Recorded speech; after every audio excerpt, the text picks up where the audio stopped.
টাকা রেখেছিলেন রোজ ভ্যালিতে। হাইকোর্টের তরফ থেকে বড় আপডেট বেরিয়ে আসছে যারা রোজ ভ্যালির ক্ষতিগ্রস্ত তাদের জন্য।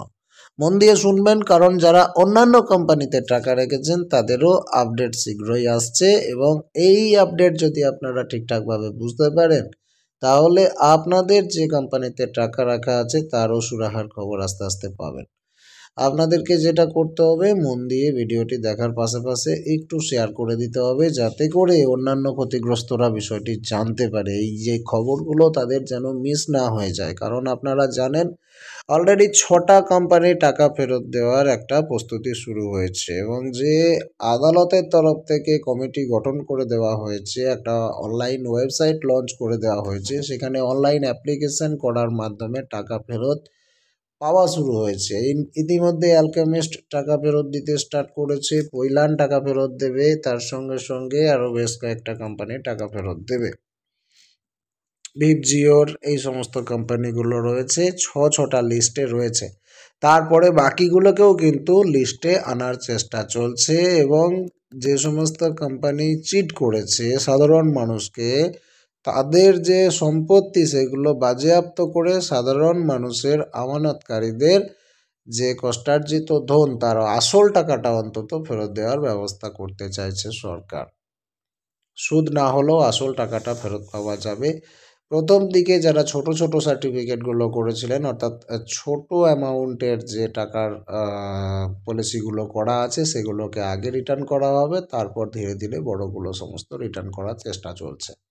ইতিমধ্যে নতুন বছরে শিরোনামে রোজ ভ্যালি এই সমস্ত চলছে, আর রোজ ভ্যালি কাণ্ডে সর্বস্ব খুইয়ে বহু লক্ষ লক্ষ মানুষ পথে বসেছিলেন।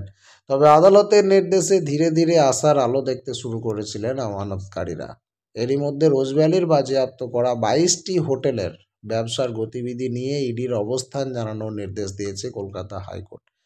রোজ ভ্যালির বাজেয়াপ্ত করা হয়েছে এখনো পর্যন্ত 22টা হোটেল এবং বেশ কিছু সম্পত্তিও। সেইগুলোকেও যদি বাজেয়াপ্ত করে আমানতকারীদের আসল টাকাটা ফেরত দেওয়া যায়, সেটার প্রসেস চলছিল, এবং এখনও রোজ ভ্যালির কিছু কিছু সম্পত্তি আছে যেগুলো বাজেয়াপ্ত করা বাকি, সেগুলোও বাজেয়াপ্ত করে সাধারণ মানুষকে তাদের আসল টাকাটা ফেরত দিয়ে দেওয়া হবে বলে কিন্তু প্রসেস চলছে বলে শোনা যাচ্ছে। আচ্ছা, উচ্চ আদালত একটা নির্দেশ দিয়েছে, হাইকোর্ট উচ্চ আদালতের নির্দেশ যে চিটফান্ড সংস্থা রোজ ভ্যালির বাজেয়াপ্ত করা ওই 22 হোটেলে ব্যবসা নিয়ে ইডির অবস্থানটা জানাতে হবে। বৃহস্পতিবারে বিচারপতি জয়মাল্য বাগচি এবং বিচারপতি গৌরাঙ্গ কান্তের বিশেষ ডিভিশন বেঞ্চে এই মামলা শুনানির জন্য উঠেছিল। হাইকোর্টের নির্দেশ, বর্তমানে অবসরপ্রাপ্ত বিচারপতি দিলীপ শেঠ কমিটির মাধ্যমে যে হোটেলগুলো চলছে তার মধ্যে ইডির বাজেয়াপ্ত করা হোটেলের পরিমাণ কত তা জানাতে হবে। পাশাপাশি ওই হোটেলগুলো সহ রোজ ভ্যালির বাজেয়াপ্ত করা অন্যান্য সম্পত্তি বিক্রি করতে ইডি সম্মতি আছে কিনা তাও জানাতে হবে। বলে রাখা ভালো, একই দিনে রোজ ভ্যালির 2জন আমানতকারীর অভিযোগ জমা পড়ে হাইকোর্টে। তাদের অভিযোগ, আদালত সম্পত্তি বিক্রির যে নির্দেশ দিয়েছিল তা অমান্য করে অ্যাসেট ডিসপোজাল কমিটির ব্যবসা করছে। রোজ ভ্যালির অভিযুক্ত কর্তাদেরই দায়িত্ব দেওয়া হচ্ছে। এই বিষয়ে আদালতের হস্তক্ষেপ চেয়েই হাইকোর্টের দ্বারস্থ হন তারা। পূর্বে দেওয়া নির্দেশ মতো এদিন দিলীপ শেঠ কমিটির তরফে ওই সম্পত্তি যে ব্যবসা সেই সংক্রান্ত রিপোর্ট আদালতে জমা করা হয়। ওই ব্যবসা সংক্রান্ত আয় ব্যয়ের হিসাবে আগামী দিনে শেঠ কমিটিকে অডিট রিপোর্ট জমা দিতে হবে। সেই রিপোর্ট খতিয়ে দেখবে মহামান্য কলকাতা হাইকোর্ট। আর এই মামলার পরবর্তী শুনানি রয়েছে 20 ফেব্রুয়ারি। কত তারিখ মনে রাখবেন, এই মামলার পরবর্তী শুনানি হবে 20 ফেব্রুয়ারি।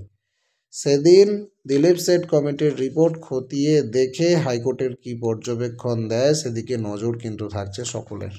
তবে নতুন করে মামলা হওয়ায় যারা ক্ষতিগ্রস্ত তাদের টাকা ফেরত পেতে আরও সময় অপেক্ষা করতে হবে, আর সেই নিয়েই কিন্তু আশঙ্কা বাড়ছে। ইতিমধ্যে কয়েকটা বছর পেরিয়ে গেছে, টাকা ফেরতের কোনো গল্প নেই, এখনও কিন্তু আরও অপেক্ষা করতে হবে।